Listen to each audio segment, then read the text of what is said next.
Elsinta News and Talk.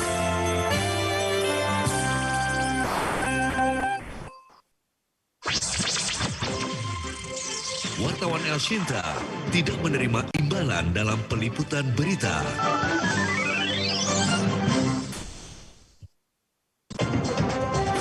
Elsinta News and Talk.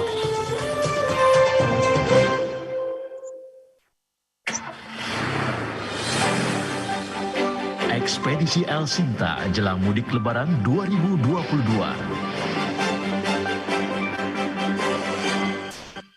Halo, selamat pagi pendengar dan juga netizen dimanapun Anda berada. Ya, tidak salah Anda mendengar ID tadi ya. Elsinta jelang mudik Lebaran 2022 setelah 2 tahun yang lalu tidak ada mudik dan di tahun ini mudik Lebaran tahun 2022 diizinkan oleh pemerintah. Karena itu pula program Elsinta jelang mudik Lebaran 2022 hadir kembali. Tapi sebelum membahas mengenai hal itu tentu ada sejumlah persiapan yang akan dilakukan oleh pemerintah untuk mengantisipasi lonjakan arus mudik Lebaran di tahun 1433 Hijriah kali ini. Yang sebentar lagi mungkin tinggal hitungan hari saja akan kita laksanakan bersama mudik Lebaran ya. Nah, untuk itu di pagi hari ini secara khusus sebetulnya kami akan mewawancarai Menteri Perhubungan Bapak Budi Karya Sumadi, tapi berhubung beliau berhalangan hadir maka diwakilkan dengan staf khusus Menteri Perhubungan bidang SDM dan komunikasi yaitu Ibu Adita Irawati yang tentunya bisa Anda saksikan juga atau Anda dengarkan di Radio Elsinta dan bisa Anda saksikan di media sosialnya Elsinta yaitu di kanal YouTube maupun di Twitter serta di jaringan Radio Elsinta di seluruh Indonesia. Saya mau menyapa dulu Bu Adita. Selamat pagi Bu Adita, apa kabar Bu? Selamat pagi Mas Berry, Assalamualaikum. Kabar baik? Alhamdulillah, kabar baik. Alhamdulillah. Ya, kami bersyukur sekali Ibu bisa meluangkan waktu ya untuk bisa kita ngobrol-ngobrol langsung nih Bu tentang mudik Lebaran di tahun 2022 ini. Tapi mungkin Bu bisa digambarkan atau diceritakan. Ini kan akan terjadi lonjakan ya, apalagi setelah 2 tahun Bu.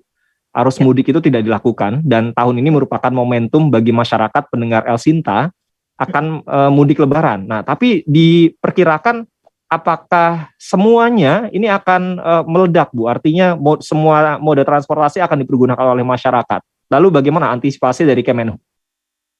Ya, Mas Berry dan semua pendengar. Jadi memang betul tadi penekanannya sudah 2 tahun ya tidak boleh mudik ya. Tentu ada pertimbangan karena memang situasi pandemik mungkin belum memungkinkan kita untuk mudik. Nah, tahun ini berbeda, pemerintah telah menetapkan mudik diperbolehkan dan tentu reaksi dan respons masyarakat menjadi sangat luar biasa ya. Excitementnya, animonya luar biasa. Itu tercermin dari hasil survei yang sudah kami selenggarakan di awal Maret beberapa bulan lalu ya. Jadi terlihat bahwa ada 85,5 juta penduduk Indonesia yang itu berkeinginan untuk melakukan mudik. Dan yang perlu diperhatikan dan diantisipasi adalah 47% diantaranya itu akan menggunakan kendaraan darat. Baik itu kendaraan pribadi, roda 4, roda 2 maupun juga transportasi umum. Apakah moda transportasi yang lain mengalami peningkatan juga? Jelas, semuanya mengalami peningkatan. Dan kalau kita total dari 2019 di saat sebelum terjadi pandemik, itu peningkatannya bisa sampai 40-an% Mas Berry. Wow. Jadi ini sesuatu yang betul-betul kami dari pemerintah memang harus antisipasi. Dan yang penting, yang tidak kalah penting juga tentu masyarakat juga harus bersiap gitu.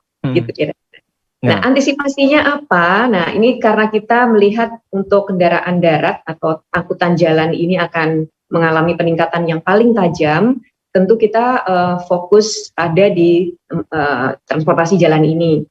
Dan dalam pelaksanaannya kita bekerja sama dengan kepolisian. Dalam hari ini Korlantas ya. Untuk memastikan bahwa jalan yang tersedia ini tol maupun non-tol itu nantinya bisa memfasilitasi masyarakat melaksanakan mudik dengan lancar. Mungkin kemacetan akan ada, tetapi yang lebih penting itu tetap bisa lancar dan tidak terjadi hal-hal yang tidak kita harapkan. Banyak sekali yang sudah dilakukan Mas Berry dan Pak Menteri sudah berkali-kali juga datang langsung ya mengecek kesiapan infrastruktur bersama tentunya Kementerian PUPR dan operator jalan tol. Kemudian juga memikirkan bagaimana rekayasa lalu lintasnya. karena nantinya volume dari kendaraan itu bisa dibilang akan jauh melebihi kapasitas. Nah, ini yang harus dipikirkan rekayasa lalu lintasnya. Jadi mungkin sudah dengar juga ya para pendengar terkait yang namanya ganjil genap, kemudian one way atau kontraflow, itu adalah rekayasa yang sedang kita pikirkan. Begitu kira-kira Mas Berry ya. Iya, karena perjalanan darat ini mau tidak mau memang masih menjadi sarana transportasi yang favorit Bu ya. Saya baca itu kalau untuk kendaraan pribadi bahkan mendominasi sampai sekitar 40 juta pelaku perjalanan ya Bu. Betul sekali, itu roda 2 dan roda 4. Nah roda 2 itu lebih menantang lagi ya Mas Berry. Iya. Karena untuk dilakukan perjalanan mudik dengan motor, ini satu yang tentu ada risiko terhadap faktor keselamatan. Jadi memang dari awal pemerintah sudah mengumumkan mudik diperbolehkan, tapi juga di saat yang sama terus melakukan himbauan ya, agar betul-betul memikirkan, mempertimbangkan moda transportasi yang akan digunakan. Dan mengingat ada tadi sudah disampaikan 40 juta yang akan bersama-sama menggunakan jalan, ya tentu harus juga dipersiapkan baik itu kesiapan modanya maupun juga kita sendiri sebagai nanti pelaku perjalanan ya. Kesehatan, kemudian syarat-syarat yang harus dipenuhi itu semua memang dari jauh hari kita ingatkan pada masyarakat. Tapi dalam kondisi seperti apa Bu Adita yang dikhawatirkan oleh Kementerian Perhubungan dan ini harus diperhatikan betul oleh masyarakat? Ya, yang pertama tentu adalah mohon diingat bahwa tetap akan ada yang namanya puncak dari mudik ya, tanggal puncak. Dan kami prediksi itu tanggalnya 28, 29, 30. 29, 30 lah April ya. Jadi belum, nanti ini sudah sebentar lagi nih tanggal itu. Iya. Nah, dengan adanya puncak ini tentu resikonya adalah adanya pelaku perjalanan yang sangat banyak yang ini akan melintas di waktu yang bersamaan. Dan oleh karenanya kami terus menghimbau kepada masyarakat, mari coba kita sama-sama membagi perjalanan ini agar tidak menumpuk di tanggal itu. Toh pemerintah saat ini membolehkan cuti ya, di luar yang cuti bersama, itu sudah boleh untuk mengambil cuti. Kemudian juga beberapa perusahaan juga sudah memberikan, artinya untuk berangkat lebih awal sebenarnya tidak ada masalah gitu. Ini yang kami harapkan agar terbagi. Dan beberapa kesempatan juga Pak Menteri mengatakan bahwa di tanggal 25 ada kemungkinan rekayasa jalan itu sudah mulai diberlakukan, gitu, dengan terbatas ya, karena kita ingin sifatnya juga tidak langsung masuk kepada rekayasa yang sebenarnya, ada semacam uji coba. Jadi di tanggal 25, 26, 27 itu ada semacam uji coba yang nantinya pada tanggal puncaknya itu semua sudah terbiasa gitu. Nah, makanya ini yang terus kita sampaikan agar masyarakat juga betul-betul memilih tanggal agar mereka juga dalam perjalanan tidak menemui banyak hambatan. Gitu ya. Kalau kita kena macet, terlalu padat, ini kan sebenarnya yang repot kita sendiri juga ya. Dan kita kurang bisa memprediksi akan sampai kapan gitu ke kampung halaman. Makanya sebaiknya memang mari kita bagi tanggal perjalanan ini supaya terurai, tidak menumpuk di satu tanggal. Nah ini kalau kita bicara transportasi darat ya Mas, angkutan jalan yang pribadi. Tidak kalah penting sebenarnya juga untuk kendaraan umum ya, transportasi umum yang lain termasuk pesawat, kereta api, juga kapal, apalagi penyeberangan. Teman-teman yang ingin ke Sumatera menyeberang dari Merak ke Bakauheni, ini sebenarnya juga himbauannya sama. Mari kita coba berangkat di tanggal-tanggal yang lebih bervariasi gitu. Jangan dimepetin ke tanggal 29, 30. Iya. Karena kembali lagi, ini kita khawatirkan terjadi penumpukan, meskipun kalau transportasi umum kita sudah bisa lihat dari awal. Karena jadwal keberangkatan, tiket tanggal berapa yang sudah habis, kita bisa punya catatan ya. Jadi antisipasi juga sudah bisa lebih awal dilakukan. Beda dengan kendaraan di jalan, apalagi kendaraan pribadi. Kita nggak pernah tahu kan masing-masing keluarga akan berangkat tanggal berapa. Jadi ini adalah sesuatu yang kita terus lakukan monitoring dan tentu juga persiapan-persiapan antisipasinya. Tapi nggak khawatir tuh Bu, tanggal 28, 29, 30 itu diperkirakan puncak arus mudik. Justru masyarakat pendengar Elsinta diminta untuk membagi atau mengatur perjalanannya sebelum tanggal itu. Nggak khawatir nanti justru mundur Bu, terjadi kepadatannya sebelum tanggal 28 begitu. Maju gitu ya maksudnya? Iya, lebih maju gitu maksudnya. Sebenarnya tidak ada masalah, itu justru yang kami harapkan sebenarnya. Karena toh pihak petugas, kepolisian, juga dinas perhubungan, juga semua operator transportasi itu sudah bersiap sejak tanggal 25. Jadi dari awal kami berkoordinasi, H-7 itu semua sudah standby, sudah simulasinya itu seolah-olah sudah di tanggal puncak gitu. Jadi semua sudah siap, sudah alert mode lah ya istilahnya, kita semua sudah harus bersiap sejak tanggal 25. Karena memang pola-pola yang terjadi itu pergerakan sudah dimulai H-7, Mas Ferry. Kalau kita bicara sebelum masa pandemik ya. Dan kita lihat nih tahun ini ya perilakunya juga akan seperti masa pandemik. Makanya kita siapkan di H-7 itu semua petugas sudah siap gitu untuk mengantisipasi lonjakan. Ini sebenarnya lebih baik daripada kita nanti berkumpul di tanggal 3 tanggal tadi. Itu baik buat petugas maupun buat masyarakat pelaku mudik mungkin akan lebih merepotkan gitu ya. Tapi simpul-simpul kepadatan yang sudah diprediksi atau diperkirakan ada di mana saja sih Bu sebetulnya Bu? Titik-titiknya itu kalau kita belajar ya pada tahun 2019 lah paling tidak sebelum pandemi ketika itu. Ya, kalau padat, kalau kita bicara transportasi umum memang kepadatan itu tentu nantinya kalau bicara udara misalnya yang paling padat pasti akan di Bandara Soekarno-Hatta. Itu sudah jelas.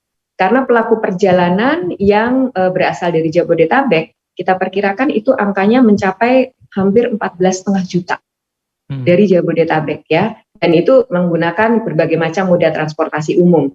Nah sementara kalau kita bicara yang jalan, memang di jalan ini ada beberapa titik yang kita antisipasi itu antara lain ya Mas, adalah jalur tol Tangerang dan Merak. Itu kita salah satu yang arusnya ke barat, bukan ke timur, tapi juga punya potensi terjadi penumpukan. Sementara yang ke timur ini adalah tol arah Cikampek kira-kira kilometer 48 sampai 60. Kemudian kilometer 31 sampai 37, 70 sampai 72 dan nantinya arus baliknya di kilometer 54. Kita juga prediksi ini bisa terjadi terus kemacetan atau kepadatan, mungkin tidak sampai macet ya, tapi padat betul itu sampai Kali Kangkung di Semarang. Nah, ini jadi pelaku perjalanan yang menggunakan angkutan jalan ya waspada dengan titik-titik itu. Kenapa kok Semarang? Karena hasil survei juga menunjukkan Mas Berry, sekitar 18% pelaku perjalanan itu tujuan utama favoritnya adalah Jawa Tengah. Dan itu tujuan terbesar ya. Baru kemudian disusul dengan Jawa Timur, Jawa Barat, non-Jabodetabek dan di kota-kota di luar Jawa. Itu yang akan kita hadapi kira-kira nanti seminggu ke depan. Nah, skema yang dibuat tadi ya, selain one way rencananya, kemudian ganjil genap, seperti yang memang sudah didengungkan sejak beberapa hari belakangan ini, apakah ada rencana juga Bu, untuk memecah para pelaku perjalanan yang menggunakan tol Trans Jawa ini agar memanfaatkan jalur-jalur yang sebelumnya memang sudah ada, misalkan Bu, arteri, pantura, jalur tengah, dan lain sebagainya, atau yang mau ke Tegal dan seterusnya bisa keluar dulu ke Brebes misalkan seperti itu, dipecah begitu di beberapa gerbang tol Bu Adita? Ya, ini rekayasa memang akan menjadi cukup dinamis ya, disesuaikan dengan kondisi yang terjadi pada saat itu. Yang sudah kita siapkan memang skemanya tadi ya Mas, khususnya ini untuk jalan tol adalah ganjil genap, kontraflow sama one way.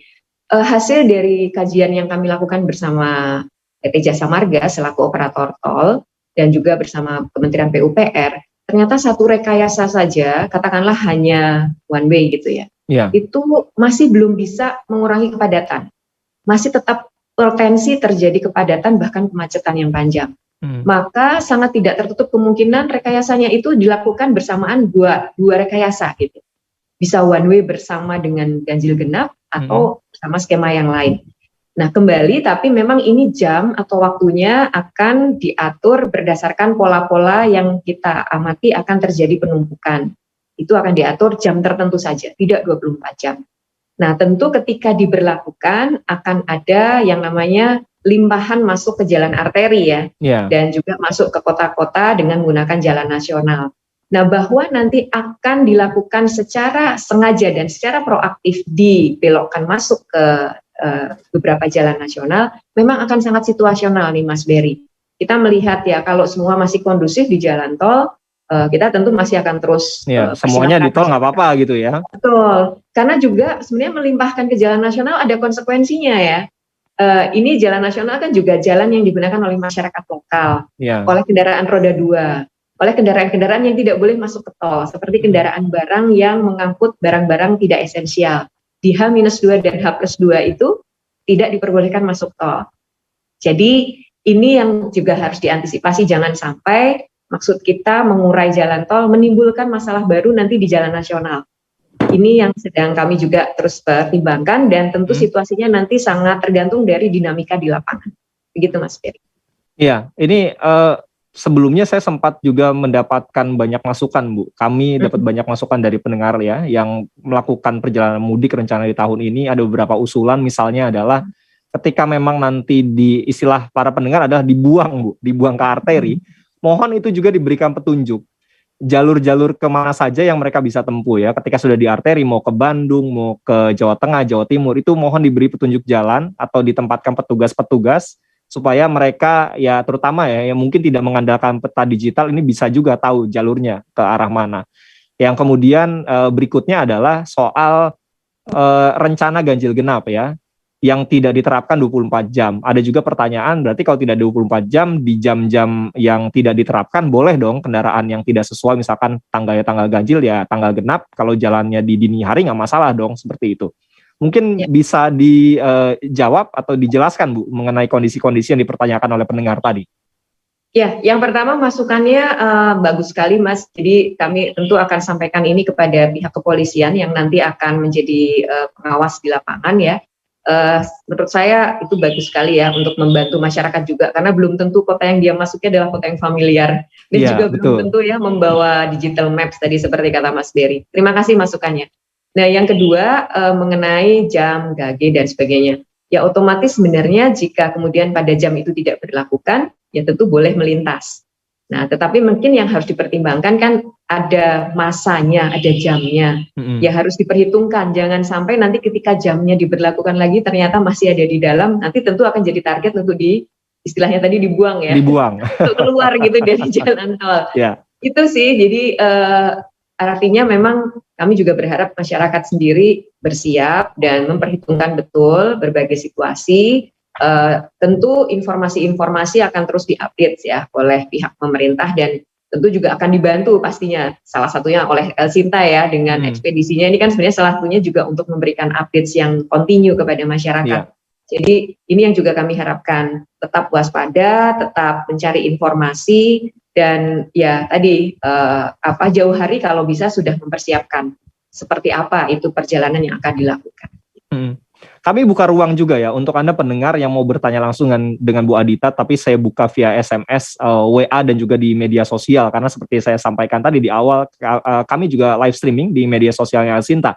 Jadi Anda bisa menyampaikan juga pertanyaan seputar kebijakan-kebijakan yang diambil oleh pemerintah dalam rangka mudik lebaran di tahun 2022 ini. Silakan Anda bisa sampaikan via SMS WA di 0811806543 ataupun di media sosialnya El Sinta.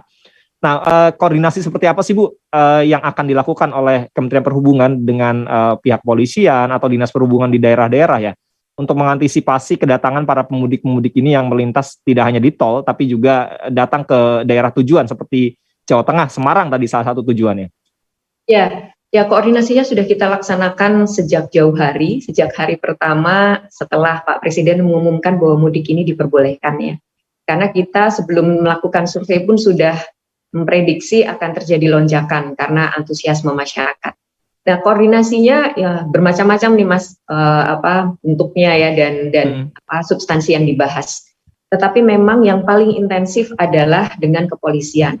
Karena sekali lagi concern kami utamanya adalah bagaimana angkutan jalan, baik itu tol maupun non-tol itu bisa berlangsung dengan baik dan lancar. Ya.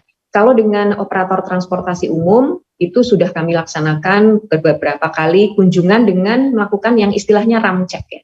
Ramcek ini sebenarnya cek fisik terhadap infrastruktur transportasi agar mereka tuh betul-betul layak beroperasi ya. Memang sudah ada ketentuan sesuai peraturannya, tetapi memang kita harus pastikan di lapangan itu berjalan dengan sesuai ketentuan dan berjalan dengan baik. Nah, koordinasi paling intensif memang dengan kepolisian, dengan Kementerian PUPR dan dengan Jasa Marga.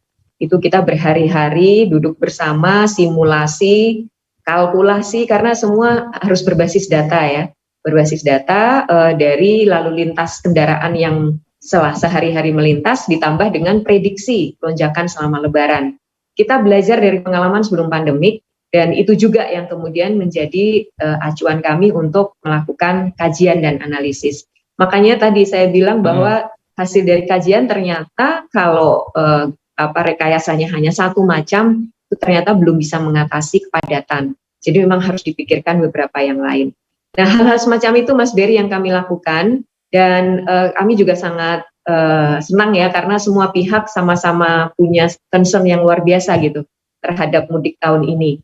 Dan pihak kepolisian juga all out sekali lewat Korlantas untuk memastikan bahwa nanti pelaku perjalanan juga bisa melakukan mudik dengan aman dan sehat juga. Ya, artinya apakah ada tim gabungan Bu, lintas sektoral yang memang khusus untuk menangani mudik di tahun ini? Apalagi kan khusus ya, berbeda sekali mungkin kondisi sebelum pandemi, apalagi tadi dikatakan mungkin terjadi lonjakan jumlah pemudik di tahun ini. Ya, tim gabungan sebenarnya sudah ada sejak pandemik terjadi di Indonesia ya. Memang penekanannya lebih banyak tim gabungan yang memastikan dari aspek kesehatan. Itu sudah dimulai sejak tahun 2020 sampai tahun lalu. Di mana di sini ada unsur dari Kementerian Kesehatan, dari pemerintah daerah, ada dinas kesehatan ya. Dan tentu ada dari Kementerian Perhubungan dan Satgas. Tahun ini masih akan berjalan sama, karena bagaimanapun Mas Berry, kita masih dalam suasana pandemik ya, meskipun situasinya sudah jauh lebih baik. Jadi tim gabungan tetap akan ada, bahkan nanti untuk pelaku perjalanan di darat akan ada beberapa posko-posko kesehatan, posko pelayanan, yang ini isinya juga tim gabungan, dari Dinas Kesehatan bersama Kepolisian, Kementerian Perhubungan, pemerintah daerah itu akan sama-sama melakukan pengawasan dan pelayanan di lapangan.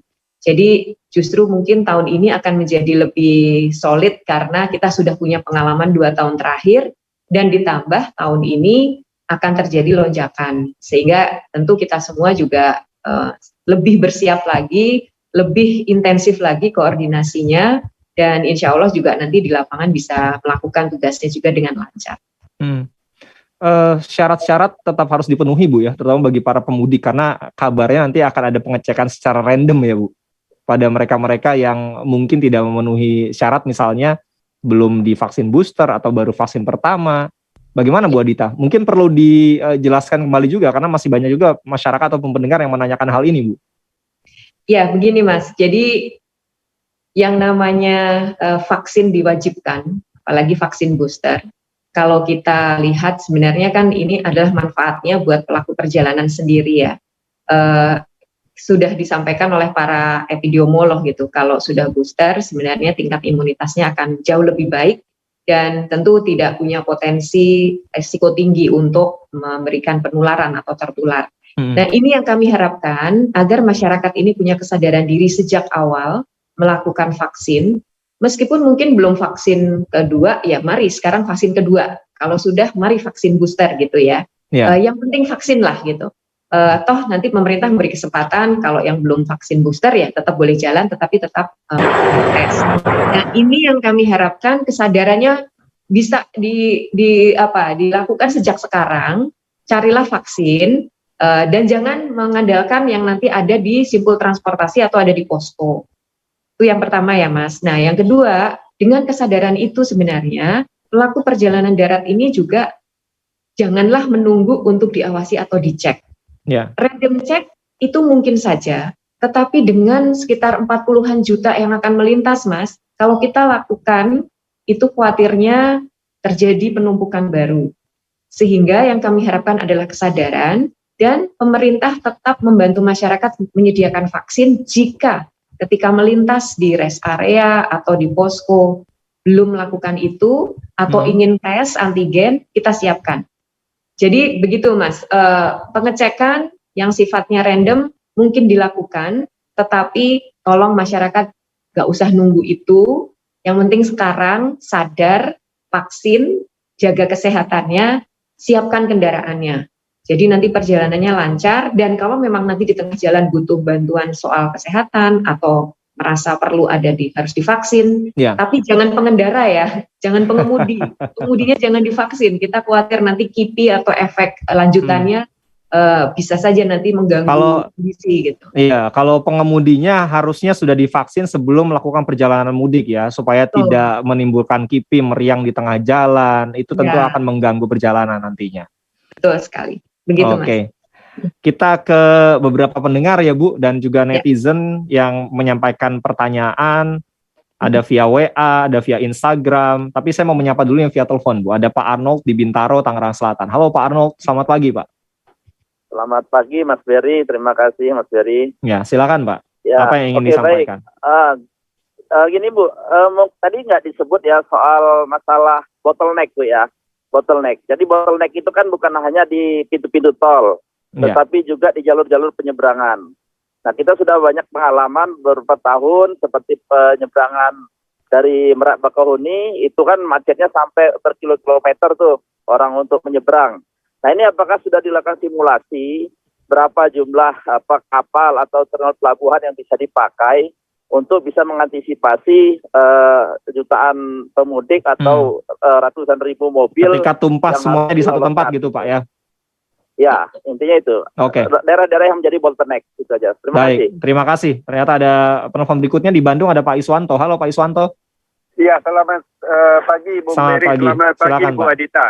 Iya, kemarin sore itu dari ke arah Jakarta antrian atau kepadatan sampai ke KM 65 Bu, ke arah Jakarta. Dan itu di kontrapro ini baru 3 hari loh Bu ya. Bayangin nanti lebaran itu satu Bu.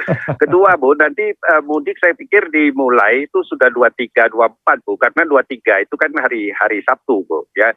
Jadi saya mengusulkan Bu, kalau mau supaya katakanlah tidak tertumpuk di 28, bagaimana misalnya tol itu 24, 23 itu entah gratis atau katakanlah ada diskon gitu Bu. Jadi mendorong orang supaya pulang cepat, itu satu Bu. Nah, kedua Bu, itu juga tempat-tempat istirahat supaya diperbanyak supaya tidak terjadi antrian. Ketiga Bu, mungkin sediakan bus, koordinasi dengan perusahaan atau apa. Bagi yang pulang 23, 24 apa itu misalnya tiketnya lebih murah ke arah mana. Jadi kita pecah gitu loh Bu, termasuk ke bandara itu sediakan bus yang untuk ke bandara yang agak nyaman supaya orang tidak pakai kendaraan pribadi semua Bu. Koordinasikan dengan swasta dan lain sebagainya supaya bus itu tersedia. Itu saja Bu. Terima kasih Pak Iswanto. Waalaikumsalam. Saya harus bagi-bagi nih ya. Yang via telepon cukup ya. Saya sisanya saya bacakan via WA karena banyak juga nih yang menyampaikan pertanyaan via WA dan SMS. Silakan Bu Adita bisa menanggapi dulu Bu. Tadi 2 penelpon. Iya, tadi soal bottleneck ya Pak. Tadi bottleneck memang kalau kita lihat punya potensi terjadi kan di jalan nasional atau tadi yang Bapak sebutkan ada di penyeberangan ya. Di jalan nasional bottleneck ini biasanya memang adalah pasar tumpah. Ini yang kemudian juga akan kita koordinasikan dengan Korlantas karena kembali lagi ketika dilakukan rekayasa di lapangan ini akan banyak perannya di kepolisian dan karena ini kaitannya dengan kondisi daerah tentu ada di Ditlantas ya, di Direktorat Lalu Lintas di daerah. Terima kasih Pak masukannya dan kami diingatkan, tetapi sebenarnya sudah dilakukan juga simulasi. Tapi mungkin nanti akan kami intensifkan dan tentu akan kami koordinasikan dengan kepolisian. Kalau untuk penyeberangan, betul Pak, ini beberapa kali memang di puncak-puncak libur, bukan di lebaran ya, itu kadang terjadi. Yang kami identifikasi sebenarnya permasalahannya justru pada masalah pembayaran ya. Yang terkadang karena menggunakan alat bayar digital, itu tidak selalu sistemnya akhirnya bisa support. Nah ini yang juga harus kita betul siapkan, bersama operator penyeberangan tentunya dalam hal ini ASDP ya, agar tidak terjadi lagi down support yang seperti itu sehingga nantinya bisa lancar dan dipersiapkan backup. Dan salah satu yang sedang kami pikirkan adalah menjemput bola Pak. Jadi pembayaran itu ada yang mobile mendatangi para pelaku perjalanan, tidak lagi harus menunggu di sebuah terminal pembayaran gitu. Itu yang sedang kami pikirkan dan simulasinya juga sudah berjalan. Terima kasih Pak masukannya. Kemudian yang kedua Mas, itu tadi menarik sih usulannya ya, menggratiskan tol di tanggal 23-24. Nah, tetapi Pak, ini saya akan teruskan kepada Kementerian PUPR, karena Badan Pengelola Jalan Tol ada di bawah Kementerian PUPR dan operatornya Jasa Marga, dan juga tentu operator swasta yang lain juga ada. Ini tentu juga harus dipertimbangkan, mengingat nih Pak, to be realistic ya, memang operator jalan tol dan semua operator transportasi 2 tahun terakhir ini kan sedang terkena badai pandemik ya. Jadi memang secara ekonomi sedang sangat berat. Tapi kalau nanti memang akan dilakukan seperti penggratisan dan sebagainya, ya mari kita pikirkan dulu ya Pak. Mudah-mudahan ada kejutan ya, sesuai dengan harapan pendengar Elsinta tadi Bu. Ya, nanti pasti akan kita umumkan kalau ada kejutan-kejutan yang menyenangkan seperti itu. Iya. Oke, mudah-mudahan ya sesuai harapan Pak Iswanto nantinya ya. Ditunggu aja Pak. Tapi tentu ini butuh pembicaraan dengan operator tadi. Saya ke komentar di Instagram Bu. Ada yang menanyakan ya dari Heni Firdawati. Pengisian e-hack untuk pengguna moda transportasi udara itu pasti efektif tuh Bu. Silakan. Iya, e-hack ini kan sebenarnya salah satu cara untuk melakukan tracing ya dan tracking juga. Jika terjadi ada kasus di satu tempat, sehingga kita tahu siapa yang kontak erat karena orang akan mengisi kan di tempat yang sama ya. Jadi kalau misalnya terbang, Anda mengisi, Anda submit, dan di saat yang sama ada orang terkontak erat, langsung bisa tahu siapa yang sebenarnya ada orang yang kena kasus, jadi kita tahu siapa yang kontak erat. Ya, sampai saat ini saya mungkin tidak bisa menjawab efektif atau tidak karena kembali lagi ini adalah satu aplikasi yang dikelola Kemenkes. Tetapi setidaknya begini, kawan-kawan Bapak Ibu semuanya ya, bahwa dengan adanya aplikasi ini bisa dibilang Indonesia terbantu menjadi salah satu negara yang pemulihan pandemiknya termasuk paling cepat. Kalau bisa dibilang nomor 4 di dunia ya dalam hal pengendalian pandemik. Dan harus diakui salah satu yang sudah dilakukan adalah dengan menerapkan aplikasi ini untuk melakukan tracing dan tracking. Dan sampai saat ini kita juga belum mendapatkan keluhan yang atau laporan yang terlalu negatif lah tentang aplikasi ini. Jadi insya Allah ini justru satu hal yang membantu dan positif untuk pemulihan.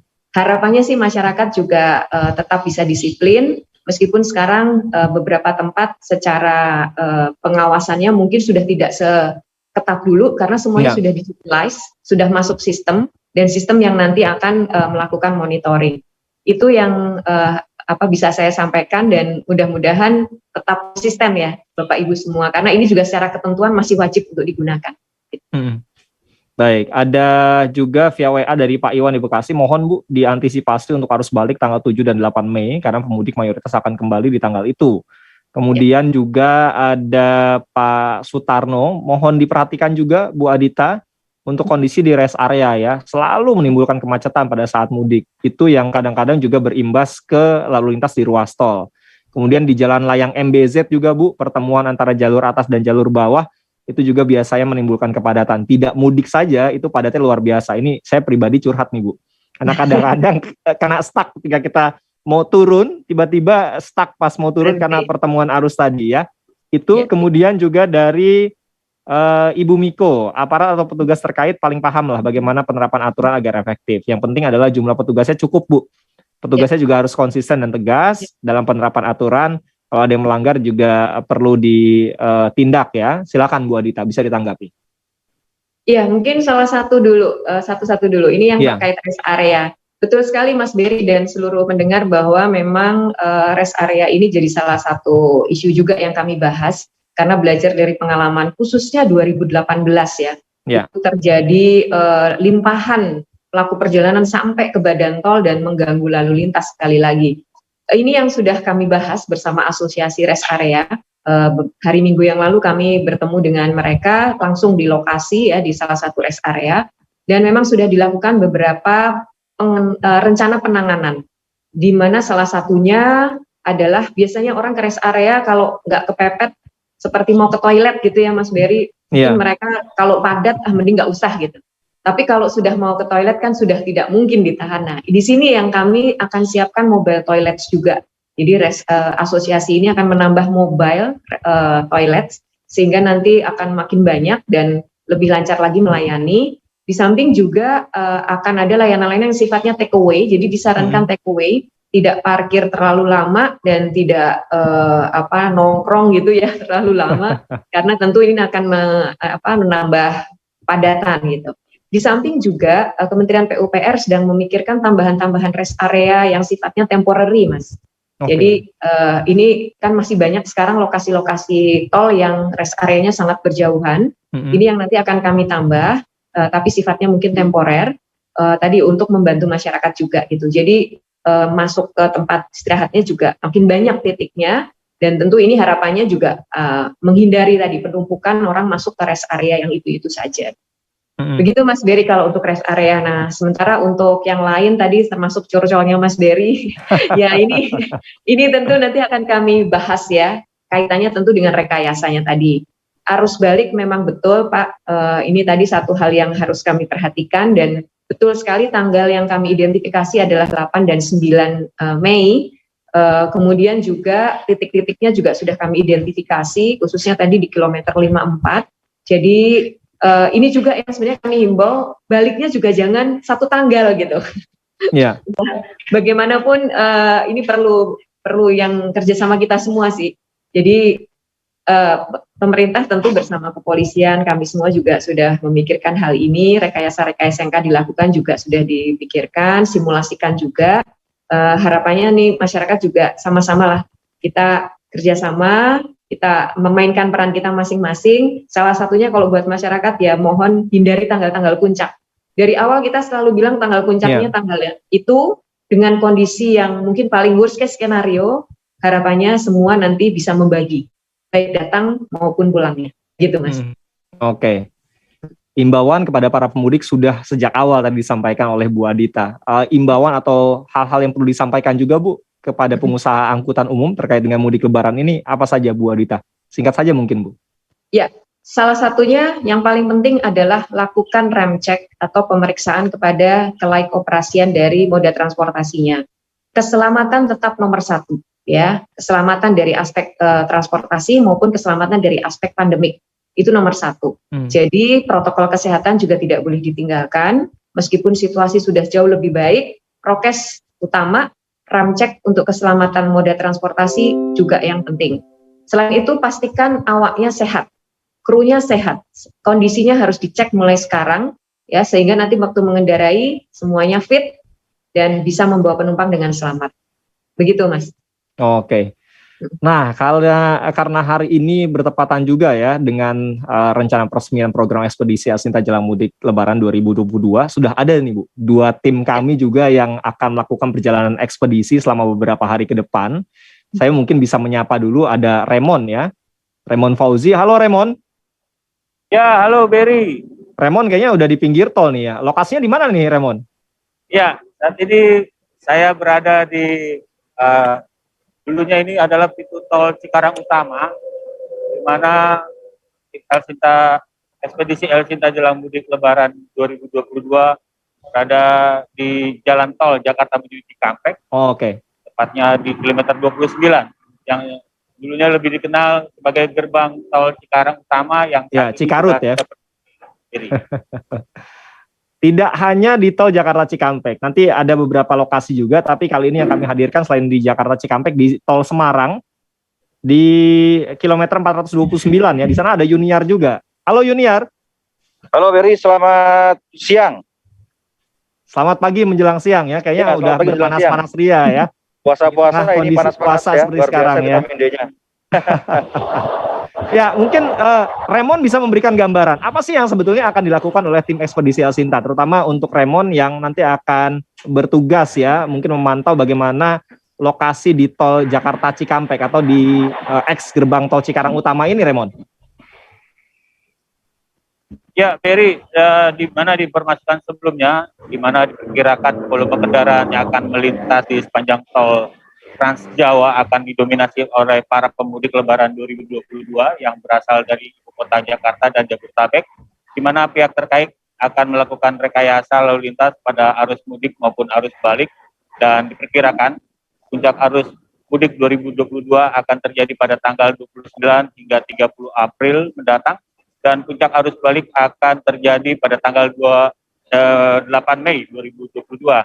Dan untuk itu, tim ekspedisi Elsinta Jelang Mudik Lebaran 2022 akan melaporkan kondisi sarana dan prasarana, begitu juga pemudik yang menuju kampung halaman baik lewat on air radio ataupun live melalui kanal media sosial El Sinta untuk lebih mengetahui kondisi terkini mudik aman dan mudik sehat kali ini, dan diharapkan agar tetap mematuhi protokol kesehatan yang ada agar momen mudik tahun ini dapat berjalan dengan lancar, Berry. Ya, ini sesuai yang tadi di awal disampaikan oleh Bu Adita ya, Raymond. Tadi Bu Adita di awal sempat menyinggung juga ada beberapa lokasi, salah satunya ada tol Jakarta Cikampek, di mana lokasi Raymond berada saat ini yang akan menjadi salah satu titik ataupun kepadatan yang terjadi. Bu Adita, mungkin ada hal yang ingin disampaikan kepada rekan kami, Raymond yang saat ini berada di Cikampek. Sebelum nanti saya juga menuju ke Semarang, ke Yuniar, Bu Adita. Iya, selamat pagi Mas Raymond. Ini sepertinya titiknya sedang ada di depan sebuah gedung ya. Benar nggak Mas? Ada gedung nggak di depannya situ? Itu halo, ada Raymond. gedung. Ya, nantinya di sekitar situ ada gedung milik kepolisian yang nantinya akan menjadi pusat informasi. Ya, jadi semua informasi yang kaitannya dengan lalu lintas, dengan volume jalan, dengan kondisi-kondisi yang terjadi, itu akan ada semacam dashboard atau war room-nya di tempat kepolisian. Jadi dekat sekali dengan gerbang Cikarut tadi. Nah, mungkin itu nanti teman-teman El Sinta yang ada di lapangan juga bisa memantau situasi dari situ. Kira-kira nanti H-5 itu akan selesai, karena sekarang sedang direnovasi, dan kami hari Minggu yang lalu juga berkunjung ke sana bersama Korlantas. Mungkin bisa nanti jadi tempat teman-teman juga mendapatkan informasi yang paling terkini. Begitu, dan kalau situasi sekarang kayaknya masih aman terkendali. Masih aman terkendali, Bu, betul. Saya masih bisa melihat gambarannya, lalu lintas masih lancar, tapi nggak tahu nih ya, nanti pada saat puncak arus mudik seperti apa, tentu kami akan memberikan gambaran juga. Nah, di Semarang tadi seperti yang saya sampaikan ada Yuniar. Kalau di lokasi ini seperti apa sih? Apa yang akan dilakukan oleh Yuniar dari tim ekspedisi El Sinta Jelang Mudik Lebaran di kota Semarang ini, Yuniar? Baik, terima kasih Berry, Hamzah, dan juga Ibu Adita Irawati, tim El Sinta ekspedisi Jelang Mudik Lebaran pada kesempatan kali ini berada di rest area 429 km jalur tol Semarang Solo ya. Nanti tim El Sinta Jelang Mudik Lebaran akan memantau beberapa titik di Semarang, di mana kita tahu bahwa kawasan Semarang dan Jawa Tengah ini merupakan yang nanti akan diprediksi menjadi tujuan pemudik paling banyak. Entah itu yang akan datang ke Jawa Tengah ataupun juga nanti yang akan melewati dari Semarang, dari Jakarta, Jabodetabek, dari Semarang menuju ke Jawa Timur. Sebagian besar pasti akan melewati jalur ini, jalur tol ini, ataupun juga di jalur kota Semarang. Nanti kami akan memantau di beberapa titik ya, terutama ya kalau di Semarang di Jawa Tengah ini. Yang pertama yang menjadi pusat keberatan arus lalu lintas, tepatnya ada di sekitaran pasar, bahkan kemudian di kawasan sekitar kawasan wisata, serta titik lain yang menjadi tempat berkumpulnya massa, Berry, Hamzah, dan juga Bu Adita. Selain itu kami juga akan memantau bagaimana kemudian dengan kesiapan dan fasilitas kondisi terminal kita. Kita tahu di Semarang ini ada 2 terminal ya, Terminal Mangkang dan juga Terminal Penggaron, yang nanti biasanya akan menjadi konsentrasi masyarakat yang mudik ya dari beberapa jalur ke Semarang. Selain itu juga kami juga akan memantau tidak hanya di terminal, di jalur lain seperti di stasiun kereta api. Kalau di Semarang, Bu Adita juga mesti tahu ya, ada 2 stasiun kereta api yang cukup padat, ya, biasanya ramai ketika mudik Lebaran ini adalah stasiun Poncol dan juga stasiun Tawang. Nah, di jalur laut kita juga ada Pelabuhan Tanjung Mas, serta di jalur darat ada Bandara Ahmad Yani. Kita nanti akan memantau bagaimana kemudian dengan kesiapannya, fasilitas mereka seperti apa, sarana prasarana dan lain sebagainya, nanti kita akan pantau. Baik. Yang menjadi catatan kami, tadi saya sempat melintas perjalanan dari tol begitu ya, karena kabarnya akhir rekayasa one way itu di tol Krapyak ya, di aksi tol Krapyak ini sepertinya perlu menjadi perhatian Bu Adita, karena memang aksi tol Krapyak ini saya khawatirkan nanti karena jalur Pantura luar Semarang juga akan terjadi penumpukan di jalur tersebut. Kira-kira sementara itu beberapa yang kami pantau pada kesempatan pagi ini. Oke, Bu Adita mungkin bisa sedikit mengomentari atau bisa memberikan masukan juga ya. Tadi ada masukan dari rekan kami yang ada di Semarang, Yuniar Kustanto. Bagaimana Bu Adita? Ya, terima kasih Mas. Ini langsung melihat dari laporan pandangan mata, dan ini Mas Binianto ini orang Semarang juga ya? Ya, kebetulan asli Semarang. Ya.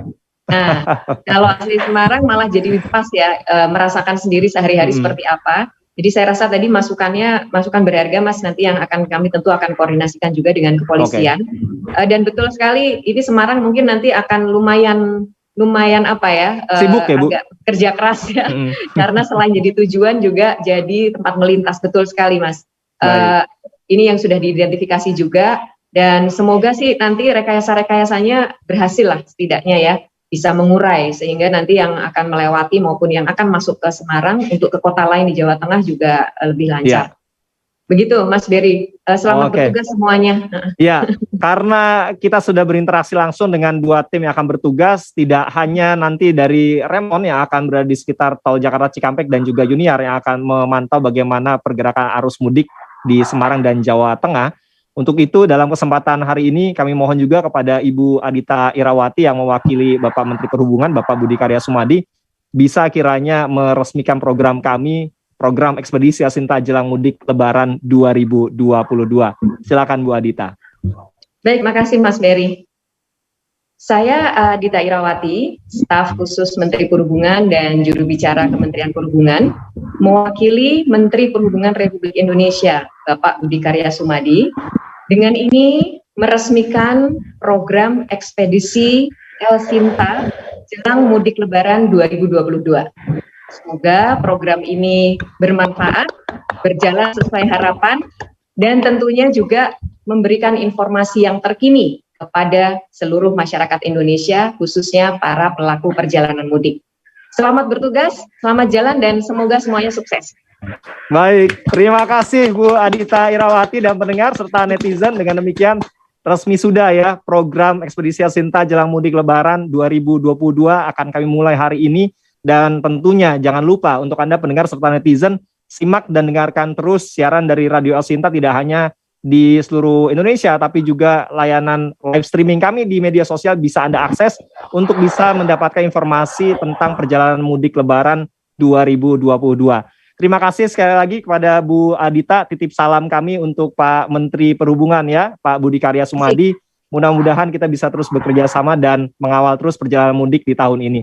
Terima kasih sekali lagi Bu Adita, sehat selalu Bu, selamat pagi. Terima kasih, selamat pagi semuanya.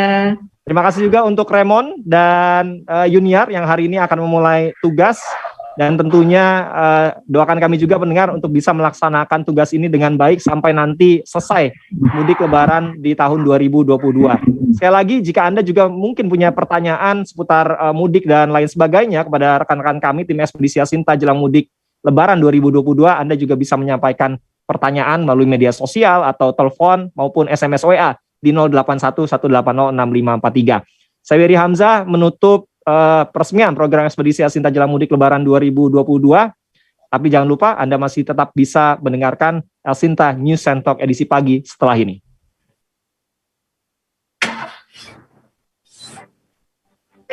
Ekspedisi Elsinta Jelang Mudik Lebaran 2022.